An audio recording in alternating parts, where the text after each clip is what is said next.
Hey guys, this is Dr. Colin Zhu, and thank you so much for being here with us on the Thrive Bites podcast. This is season 4, and we're so excited for you to be here.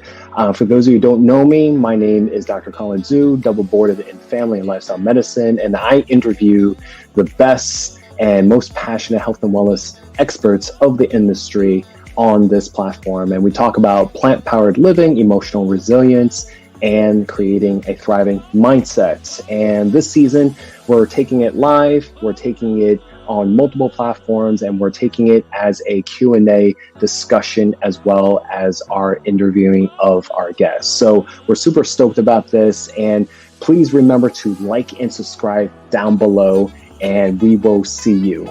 Welcome to the next episode. All right. Well, welcome everyone to the Thrive Bites podcast. I'm your host, Dr. Colin Zhu, and thank you so much for being here with us.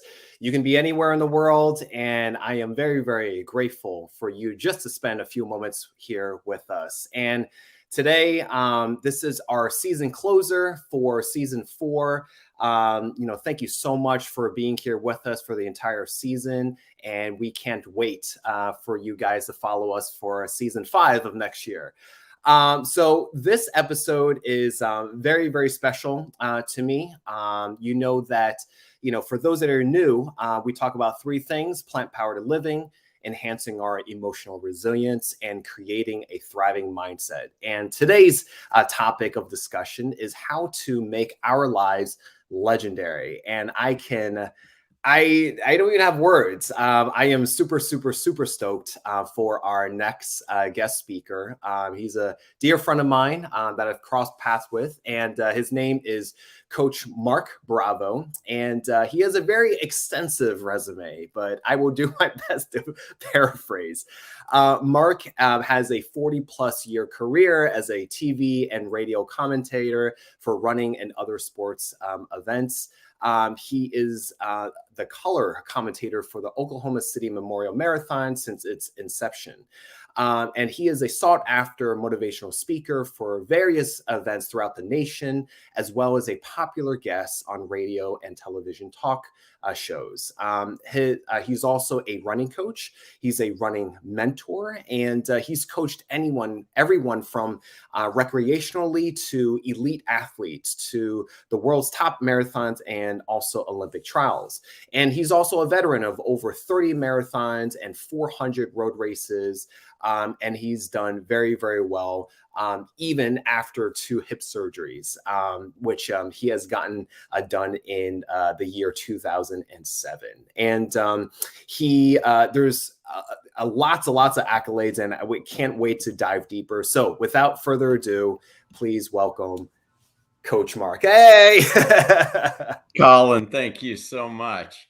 We saw each other within the last couple months at a marathon, and that was one of the very highlights of my Oklahoma City Memorial Marathon, which is my favorite day of the year. So it goes without saying, you had impact. We met across the country our first time, and I'm thrilled to be a part of this. I'm honored that you would ask. Oh, thank you. The honor and privilege is all mine, and the pleasure is all mine. I think we first saw each other in it was Santa Fe, I believe, right? Correct. It was one of the marathon, one of the races there, and it was a very, very special race. I remember it was having connections, and projects in Kenya. I recalled, and that has since done its own transition, and Oklahoma City is a very special race. I don't know if you remember me telling you, of all the races I've done, I felt like it was one of the most organized and very, very, very thought out race. From the spectators to the safety to the post race, goodies and hydration and to the festive. It was really, really thought out. And, I just definitely had to give you, my props. And obviously you were there commentating and announcing, and, you were doing your thing. So I was super stoked, when I saw you. I'll tell you what, I get virtually no credit for what went on there. I get to do the fun stuff, the commentating, you might say, running world liaison to our race. And I've been with it since its inception, gratefully, 2001. Of course, just quickly, the race premise is honoring, remembering those lost, those affected, those injured in the Oklahoma City Federal Building bombing of 1995. And this race, which brings all the proceeds from it, usually a normal year. Of course, we will have normal years again. I urge everyone to know, but brings in $1 million for the memorial and museum to tell the story of that. And with that, the message being hopefully to circumvent such a thing happening again. And from small means in 2001, the memorial opened in 2000, the Federal Building bombing in 1995, first race 2001, 2,500, a modest race. Few of us, if any, would ever have dreamed it would become what in normal years is a 25,000 person event. But we pulled it off again after a year of virtual racing, as the world experienced. And I told a different entity today that what brings people to the race, largely to the Oklahoma City Memorial Marathon, is its premise. We get a lot of return people, and not taking any of the credit. The reason being, I think, is the efficiency. What the points you spoke to of the race, the city comes out. The Oklahoma Standard shines brightest that day, and I was so thrilled when I got to see you for 20 minutes that weekend. One of my points. It was beautiful weather too. The race conditions probably, I don't know, obviously you've witnessed it and commentated for many years, but for me it was just a beautiful race conditions during that day, and I loved every moment of it. So truly, especially from afar, folks weighing in like that. And you, a veteran, a savvy veteran of a lot of races, that's high praise. Oh, well, thank you very much. I appreciate it. So I definitely want, get into the nitty gritty and have the audience, learn about you more. And your career has spanned, so many different, just colors of, different kinds of industries and, different niches. So let's start off with the origin and taking us from point A to point B. It sounds like you started off in national broadcasting, TV and radio, being a commentator and an announcer. How did you get into that? Well, I'll tell you, from a broadcast journalism degree at the University of Oklahoma, with one of the few people I knew who didn't change my major for 4 years. How rare is that? Well, I ended up in the last semester. My father was ill, so I jumped in and wanted to keep our family business going, a small family business that ended up spanning 88 years, 23 or 4 with me there. My father became well, and I just stayed able to broadcast. Enjoyed doing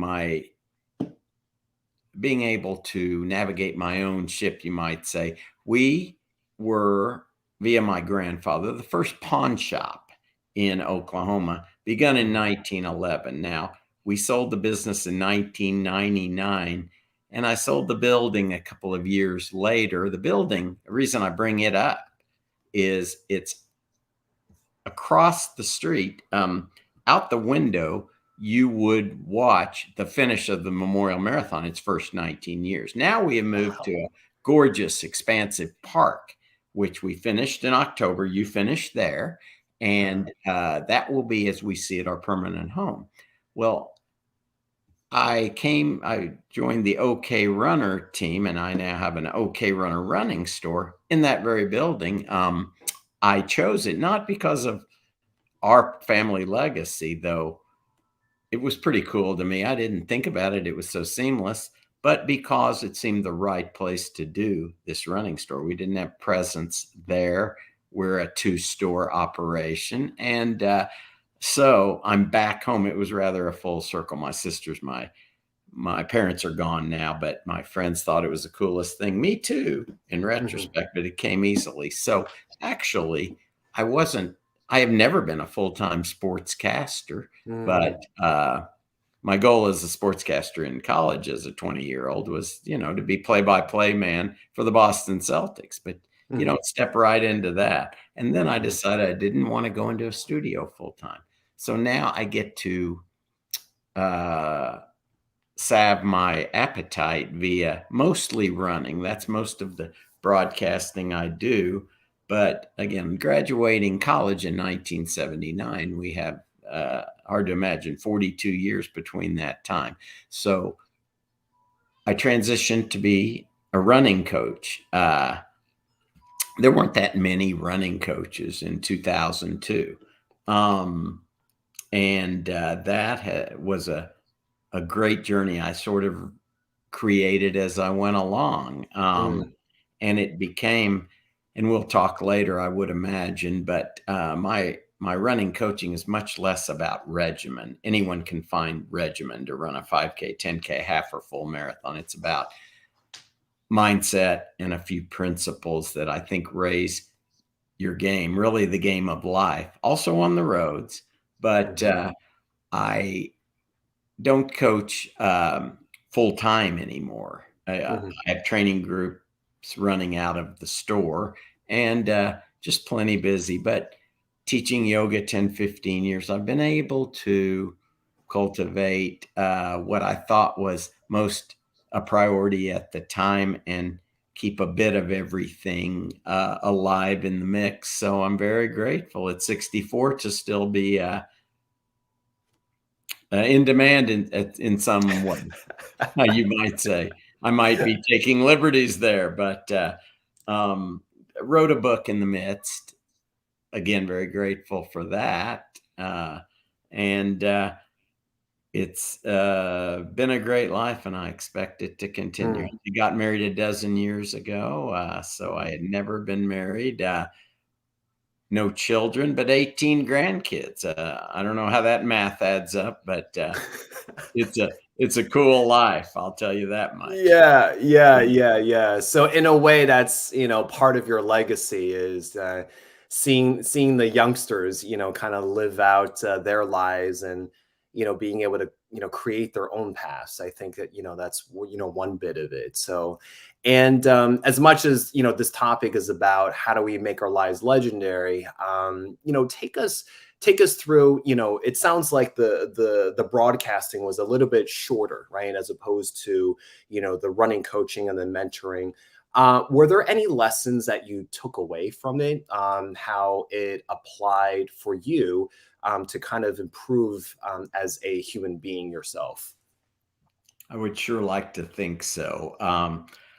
Had about 30 years of hard running and racing. A hip replacement in 2007 certainly rocked my foundation a little bit, but I never thought, maybe quite a bit. Who knows what I was going through then. But I like to look at things with a singular caveat. Is this terminal? I never expected it was either life-threatening or that I wouldn't run in some form afterward. And gratefully, as you mentioned in the intro, I still run. Now it looks very different than it used to 20 and 30. And we're into about 40 years of racing.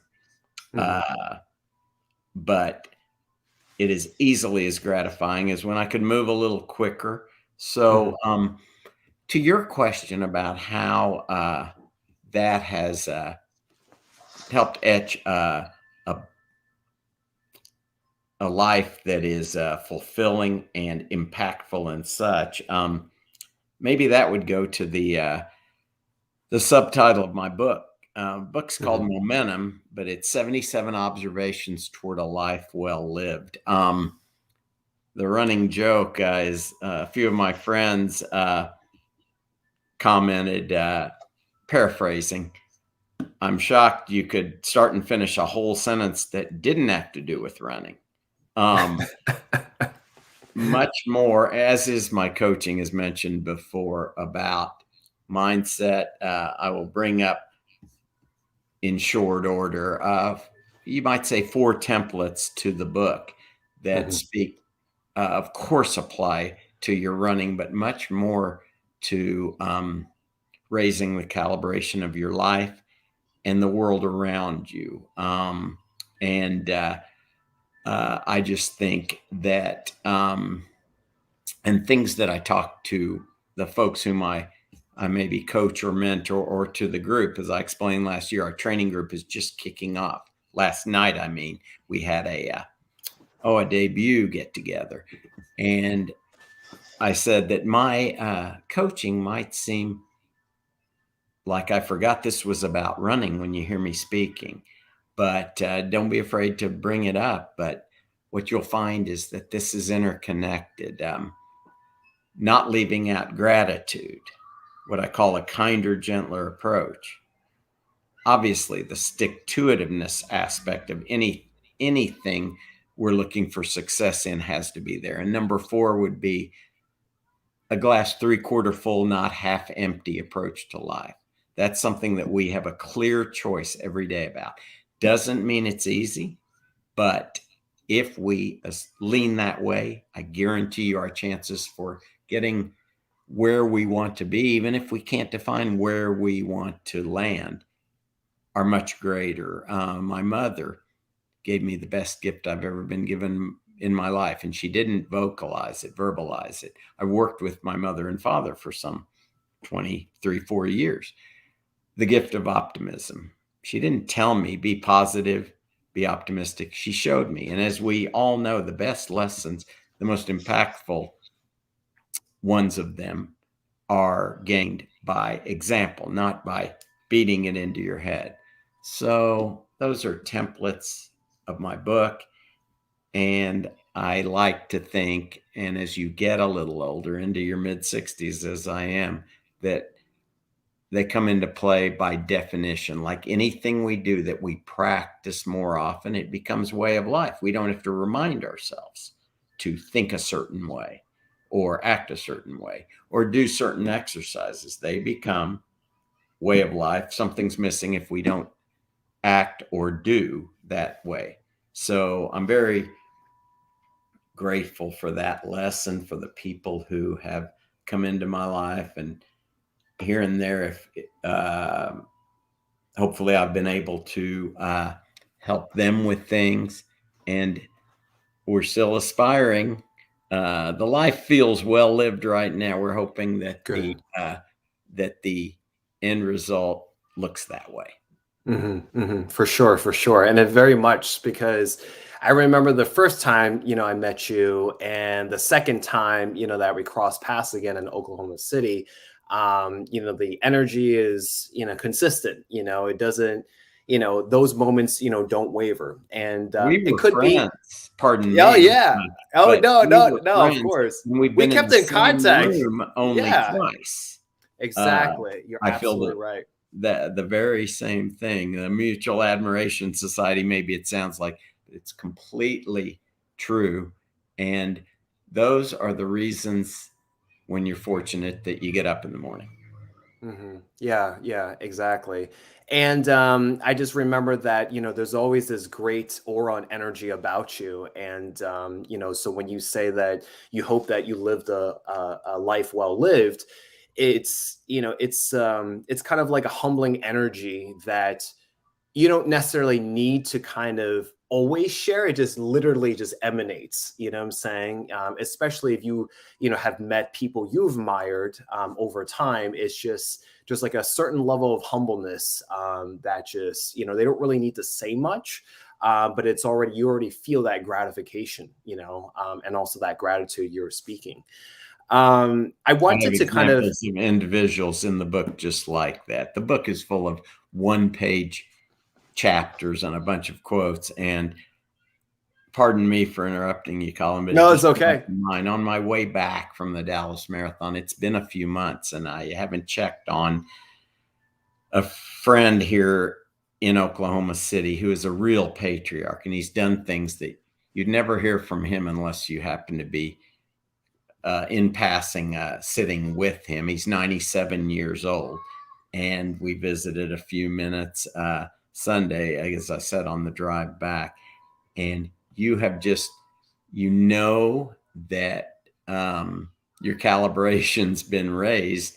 And usually that word humility is a big aspect, a big characteristic in those individuals. Mm-hmm. Mm-hmm. Yeah, exactly. And there's a phrase that I keep hearing that you are kind of like the average of your 5 or 6 friends that you keep in your social circles. And I don't know about you, Mark, but for me, it definitely holds true. And no matter what kind of life you live, I think you're really molded by not just your environment, but also the internal journey that you go on as well. And that word that you use, calibration, is so key. I like to use the word frequency. And, I feel that whenever I, meet someone or reconnect with someone, that frequency gets raised, or you feel like you're in this, you're in the correct room. It's Without like, oh, question. right. It's like going to a, expo or conference, and then you have breakout sessions that are a little bit more target and niche, right? And then you keep checking these rooms, and then you're like, oh, I feel like this is the correct room because this is my people, this is my tribe, and you seem to be a person that had that, in spades, for majority of your life. Would you agree? Yes, I've been very fortunate that I've been able to enter those rooms, been allowed to. Hopefully, I've lent similarly, without question. The analogy that I use for such topic is when you're around certain people, your energy level rises. You said these same things, paraphrasing. You feel brighter. Mm-hmm. You know certain aspects of them. Maybe you've known them very little, a very short time, but the energy is such, and the authenticity, it involves anything from accomplishment blended with humility. And you literally are energized from that moment, and you're leaving. It's like you took a shower and you are revived, whether you needed it or not. It's Yeah. absolutely the truth. And I used to say, and I believe it, we certain times, and I like to think I'm not a big judger.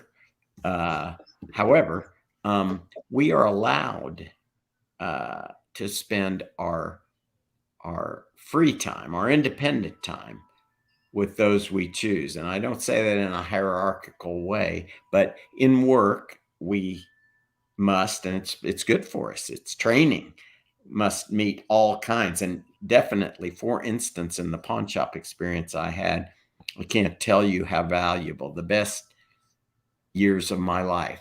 You learn everything from dealing with people who are as classy as you'll ever run into. And we think sometimes, I'm gonna step out on a ledge and just give an example that may or may not be the case with many, but with everyone. But sometimes a certain genre of people, biggest concern is, did my stocks go up today? The people I was lucky enough to get to know, we were one small business for a long time, so I knew most people who walked through the door in the pawn shop. They were as quality as those you might see in a fancy restaurant that night, I can assure. And their bigger concern is, how will I get to Friday and feed my family?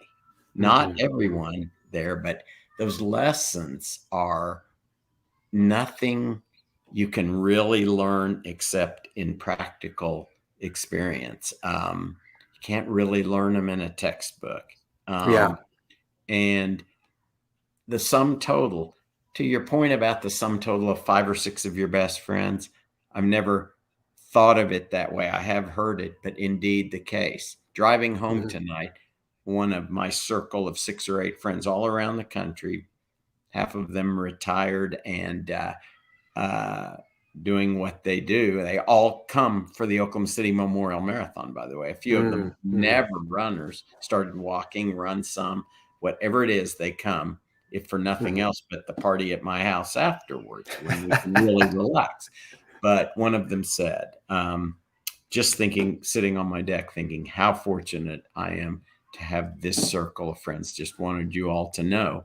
Literally tonight on the drive home, I guess because when I got home, I read it. And you are so right that the most impactful people to you normally are those whom you've leaned on, been leaned on by, and there's some reason that it stuck. And we, again, graduated college, crazy enough, 42 years ago.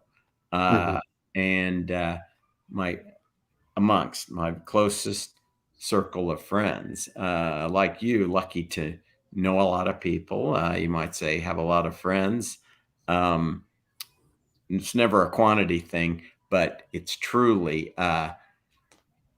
about the quality, the ones you continue to seek on a consistent basis. So I couldn't agree with you more there. And if folks will look, there is always a lot to be grateful for.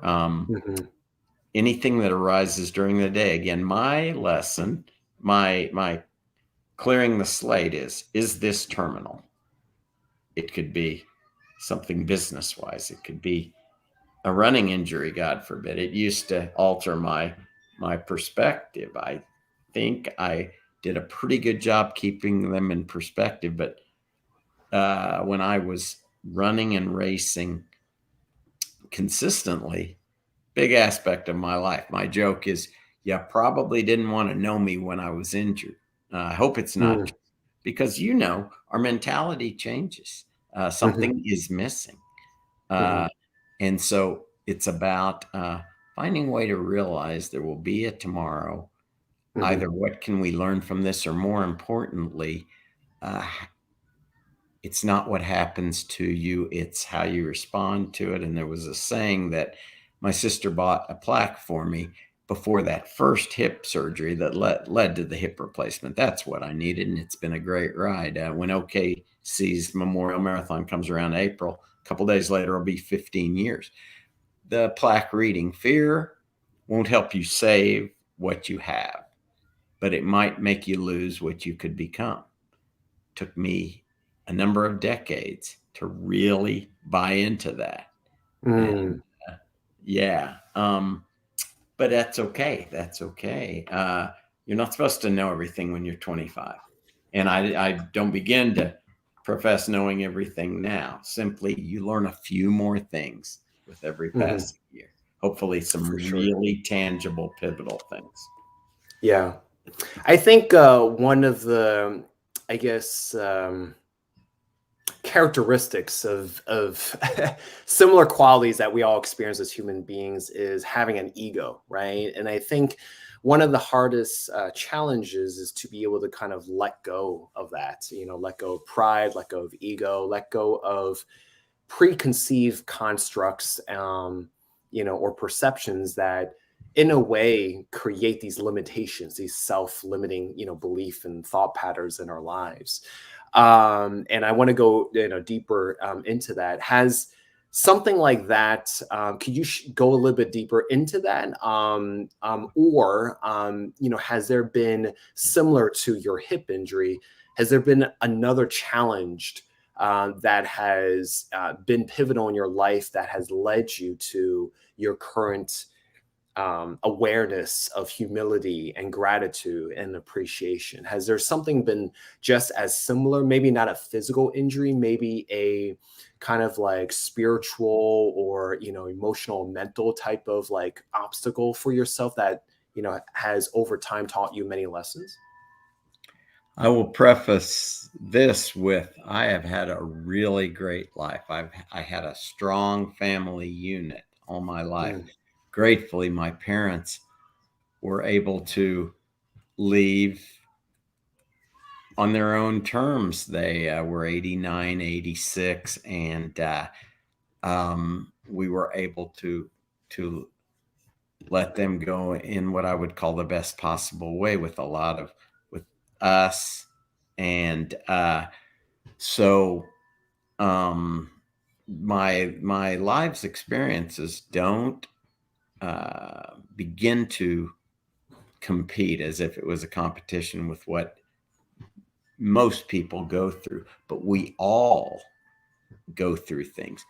So taking it past, what was integral in my life, and when I used the term rock my foundation, when I was told one day by a very dear friend of mine, he's the medical director of the Memorial Marathon. He's 80 years old now, and he just had a hip replacement 9 months ago.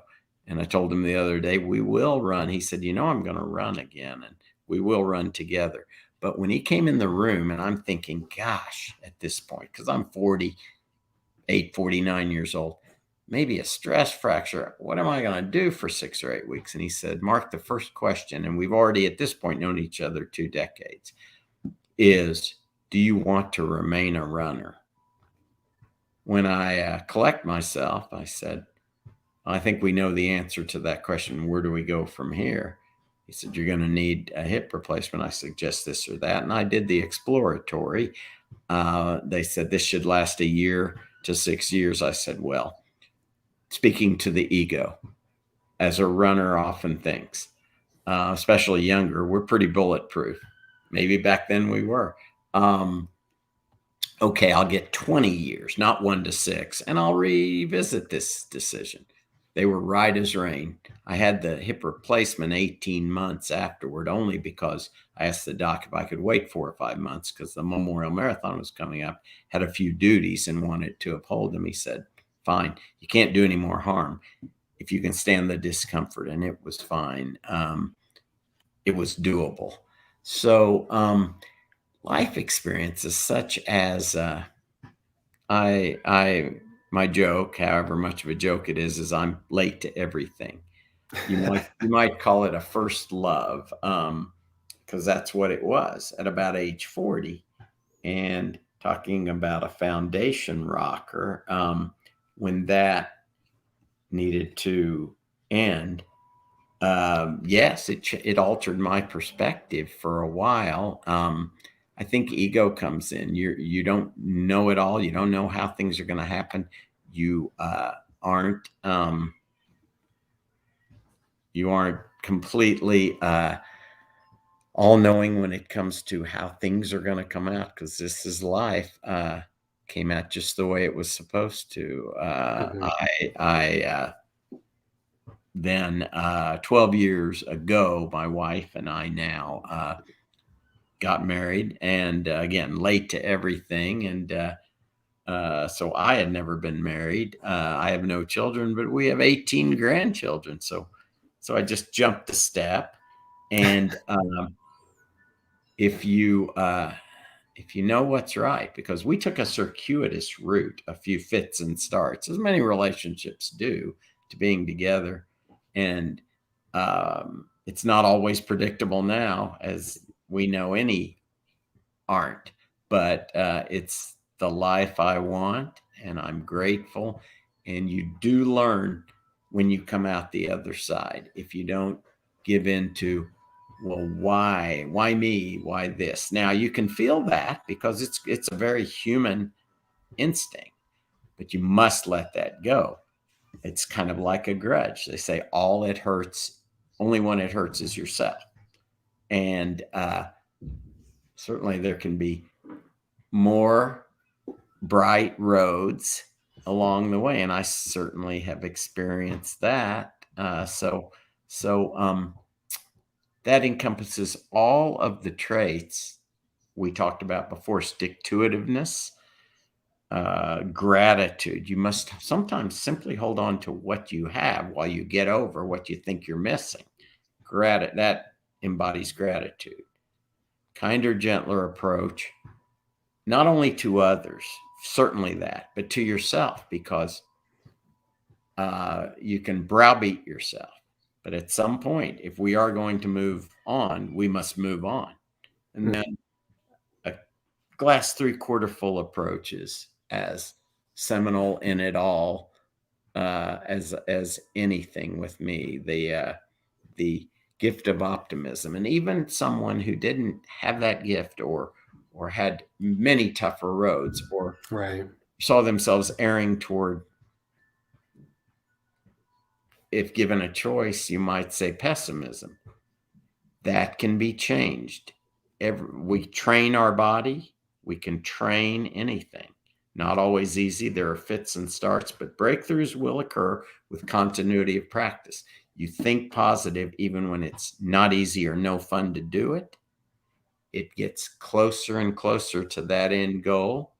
And maybe you just find yourself there at some point, however quickly, however not so quick. I tell folks in coaching, walking, running, whatever, you look for breakthroughs. The only thing I truly can't promise you is time frame. If you continue with a consistent, smart, but continuity of practice, there will be breakthroughs. And those who have further to go can see them quicker. So that is the benefit. It can seem like I have so far to go, why start? Well, if you'll remember that just getting out there and doing the next right thing, those breakthroughs will occur quicker. An elite athlete, to use this example, it's much harder to see benefit because they're finely tuned already. We who are mortals can witness and see and feel progress if we stick with it. Just absolutely not be willing to give in. There's no downside to continuing. Doesn't mean it gets any easier, but the only thing we guarantee is if we stop, we've not ended our chance for growth. This is physical. This is mental or personal business goals. If we give in, then we're done. We're never done otherwise. Yeah, for sure. And there's a lot to tease out from that, what you just said. So I appreciate you sharing that. I find that, having been, you were citing the example of, your experience with the pawn shop, your family business, and having so many lives that cross paths with, and being able to kind of experience that and encounter so many different human beings. For me, working as a physician and then personally traveled and crossing paths with fellow travelers, I think I've had the privilege of being able to see and cross paths with many people, more than average, that, don't have a chance, to be in the service industry in that way. Right.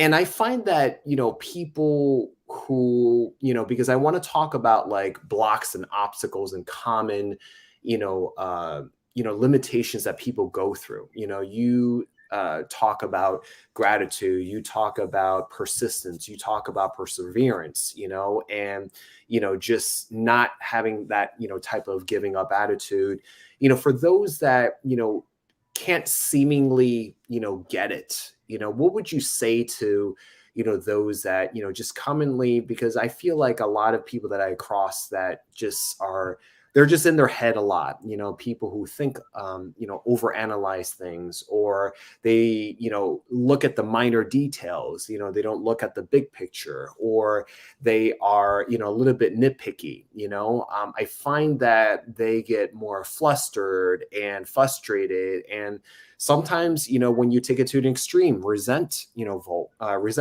about a lot of things, just speaking on more broadly, in life. How would you, kind of, circumvent that, because my lessons in running has been, kind of similar during the pandemic, when no matter the surface, no matter the corner, no matter, the type of road, traffic patterns, et cetera, you always have to constantly pivot and adapt and adjust. And, you know, if you have to make a detour, get back on the main road, whatever have you. It's taught me so many lessons. But for those that, you know, want to get towards that life of, you know, just making it awesome for themselves, legendary, you know, as our topic is, how do they kind of hurdle those, you know, those blocks, you know, in a way? Count your blessings. That sounds very trite, but we need a platform, a trampoline from which to go forward, especially the individuals you say, in my experience, are challenged to be positive, to basically on any front. Why me? They may be they may be in the 90 percentile of whatever demographic we're looking at, but never enough. Count your blessings. Always take the victories. I talk to folks who have watched the marathon coverage or something, and maybe some of them reach me and say, I want to do the marathon, Mark. Well, you forgot you've never done a 5K. Don't set yourself up for any more failure than you must. Take the many victories. From that mindset, momentum is created. We're not going to get to home from home plate. There are very few inside the park home runs. It is a process. Keep realistic about things, and I can't stress enough, Colin. And I'll tell you what, when we met, you were very easy. You didn't bust on the scene. I was basically working the two events that we had conversations, and so it was, you didn't act like anything from I'm a doctor or I came up to you, I deserve time. We simply I know I saw something in you that wanted me to that was receptive, that was engaging, and made me want to engage no matter what else was going on in my world. Yeah, what I might say is one of those traits you asked, how do we do it? Seek out or hold on to, not to any drastic level, the people who show you traits you want, who are more like you want to be. The 97-year-old I brought up, who is chapter 15 of my book. When you're in that person's presence, you know you're in rarefied air. And they don't have to be that drastic an example. Back to, we get to choose at times who we spend our free time with. And that's not a judgment call as if we're better than anyone else. We simply get to etch the canvas, and it can be done. We can always make it better, and stay positive wherever it is. Some days we wake up, I don't know about you, but myself, and again, I'm one of the luckiest people I know. And I know that today, this day, is going to be a day that I'll fight for my life to break even, whatever break even means. You know that the next thing that'll happen probably will be a chore. You just sense, because it's opened up that way. Not that they can't turn, but you make it through those. And again, you appreciate, just like a hard training run, training for a marathon. I had, when I was in as pristine shape as I've ever been in, 12-mile runs toward a marathon that I barely felt like I made it home at slower pace than I want to run the marathon in. How am I going to do this? Run twice the distance in faster pace. You trust your training. Your training is the body of work you do in your entire life. So you continue to seek the mentality, sure, seek the life you want in terms of trappings, if that's That's an aspect at some level for all of us. But seek the life you want more than the things you want. And with stick-to-itiveness, you will get closer to it, and you will probably find some semblance of that. But it takes training. And it also takes never giving up.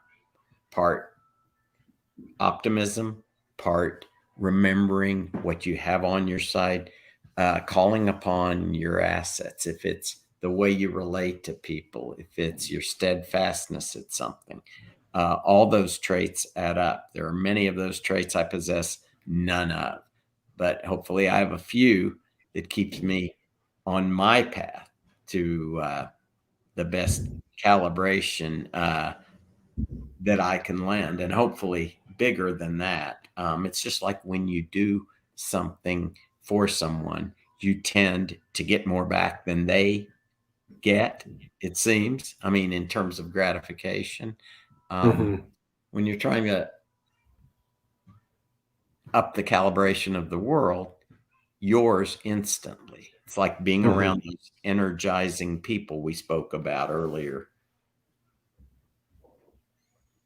For sure, for sure. Mark, this has been great, and I definitely want to, close out and to respond and comment to what you said. It's definitely so many things, and it could. I think one of the key things, the common denominator that I've learned over time is keeping it simple. Keeping it simple in terms of, whatever regimen, whatever routine you choose to, participate in, but keeping it simple. I think nowadays during our pandemic and the complicated and complex world that we live in, the simpler, the better, and, if I use a running analogy, it's to me, I know this is, trite and, it's not to be like, overemphasized, but for me, it's not about the destination. It's that process, that process and continuation of getting up every single day, running on that, proverbial road, and just keep doing it, just keep doing it. The road will always change. The detours will be there, not be there. Different people along the way, just like spectators, will change, and they come from different walks of life. And, they may offer, words of wisdom, or they may offer their version or their perception of life. And, it's up to you to choose, just like how we were talking about the circle of friends. It's choosing these experiences, is choosing the environment, knowing that you could change whenever you want to. You know what I'm saying? It's sometimes maybe easier than, said than done, but, it's always about, hey, you could always change something. You just have to, put in the first step, just like if you're doing your first 5K or first marathon, it's always that first step and just, going for it. And, as it applies to running, it's, it's very applicable to other aspects of our life. And, I think, to me, that's what makes it worthwhile. And, you can definitely comment to that. But my last question to you is, what is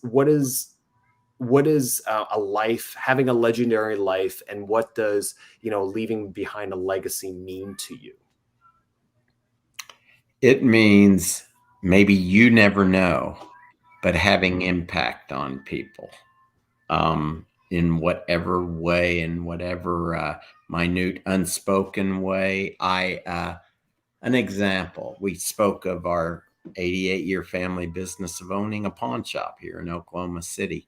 And for years afterward, every now and then I'll get a question, how are your parents? Now, for folks to care about our family whom we did business with, maybe for years, maybe only a few times. They don't have to be nice now. They're not trying to. We're not trying to do business or anything. And for them to have left that mark, and for the lessons they taught me about how to treat people of any ilk, some of the greatest of my life. a legendary life. I would simply say aspiring to make better from wherever you came, the path, as you say, it can be pretty circuitous, like a lot of my comments. No matter where it goes, if it is going the way and keeping certain principles, certain quality principles in it, kindness, then not only do you need less to seek, and usually I think a secret might be not seeking a legendary life, but living it. And I only know that the best comments I get are those that maybe some impact was made on individuals making the comment that I had no idea, not with no effort there. It's simply the two of us. It may have been them more than me who were just ready for the message, not me trying necessarily to lend it to anything. But I feel that, for instance, you mentioned in these pandemic times, what I urge people to remember is that during this time, and we don't see a finish line. That is fairly clear. We get periods of optimism, periods of what we thought are that are leaning to clarity, but realize that even those of us who haven't lost anybody close, maybe, or had a lot of sickness via this pandemic, maybe our professional jobs haven't been affected. All of our psyches have been affected in one way or the other. And you're probably giving extra, if not, I would urge you to think about it, extra grace to those you confront, because thinking about certain professions, healthcare and such, what they are going through, you give them more grace. They certainly deserve it. I can't imagine what they go through. Give yourself the same grace. If things are trouble, if you're not able to get out there and walk or run, and you've been a concerted mover, I know many who have told me this in my running store, just start. That's all that matters. Don't compare yourself to a year and a half ago, 2 years ago. It's all about getting going. You mentioned that analogy a few minutes ago. Just start from where you are, and no comparisons to where you were to anyone else. And that is the way that you have breakthroughs, create momentum, and you get closer, because, as you said, running so transcends the physical. I use the term athlete a lot, much beyond the physical. It's mindset, it's aura, and you will find yourself closer to where you want to be if you realize that the only upside is in continuing. Everything's moving, so you need to move with it, and that's okay. Exactly. Yes, we can relax into it, kinder, gentler approach. So it's just been super spending time with you, Colin.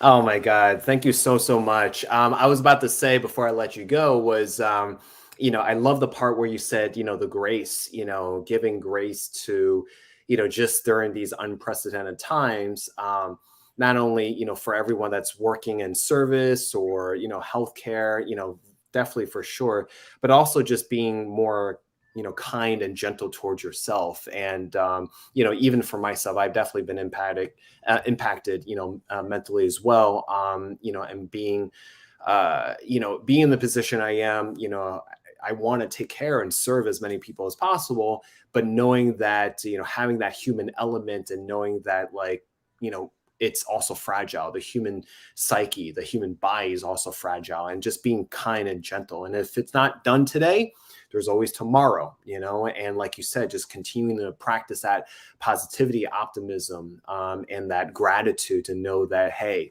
you woke up, here's another day, let's do Another this again. It's another chance. Exactly. So, but that was key to just continue to just start. So, and you can always find someone, pardon me for interrupting, in a tougher situation if that comparison helps level the playing field for you and let you know you have a lot going for yourself. Sometimes we need those comparisons. That's okay. Yeah. We're human, whatever it takes. Yeah. And one of my greatest, examples of humility is I actually started off doing triathlons back in 2006. And, over time, it's one of those rare sports where, you would get a 75-year-old and a 15-year-old running the same race or participating in the same race, and they both still beat you at the same time. And so for me, that always gives me a beautiful reminder that, it's okay. There's always going to be, like you said, someone in a worser situation or someone that's going to be slower than you or faster or, just forget about the comparison game and just focus on where you're at and whether, you're good, and whether you are good and whether you are making an impact for others. So I think that's the common denominator of what we're both, talking about. So if you're down deep, good with you will probably be good with the masses. Exactly. It's about integrity. Integrity is more important than your reputation. Reputation is what people see. Integrity is what you know down deep. If you're doing it right, if you are, that will be passed on. Exactly. Mark, thank you so much. I really appreciate, you taking the time. This has been a pleasure and a treat. For those that are wanting to know more about you, find out more about your book, where can they go? Sure. If you care to go to runbravo.com, runbravo@yahoo.com is an email. My phone number can be found on my website. You call me if you desire a book, I'll sign it. I'd rather do it that way because I like to sign them to individuals. If they want, I'll send it to you with the information, and just glad to do that. And you, Colin, keep having the impact you're having. It was my pleasure. Thank you very much. I look forward to our next meeting. Same here. I'm looking forward to that as well. And again, thank you and I hope you continue doing this and, having that kind of impact on, on your circles and, all the thousands of runners that came before and after you as well. So I really, really appreciate, you, Mark. So thank you so much for being here. And likewise. Thanks, athlete. Guys, thank you so much for watching this episode, our season closer for the season 4. If you like this, please subscribe, like, and comment. And if you feel that this is a benefit for someone else, please let them know. And until next time, thank you so much for being here with us. And please say goodbye to Coach Mark. Thank you so much. Guys, thank you so much for watching that episode. We hope you enjoy it. And please remember to like and subscribe down below so you can get continuous updates for future episodes and future guests. And we can't wait for this upcoming season. So don't forget to like.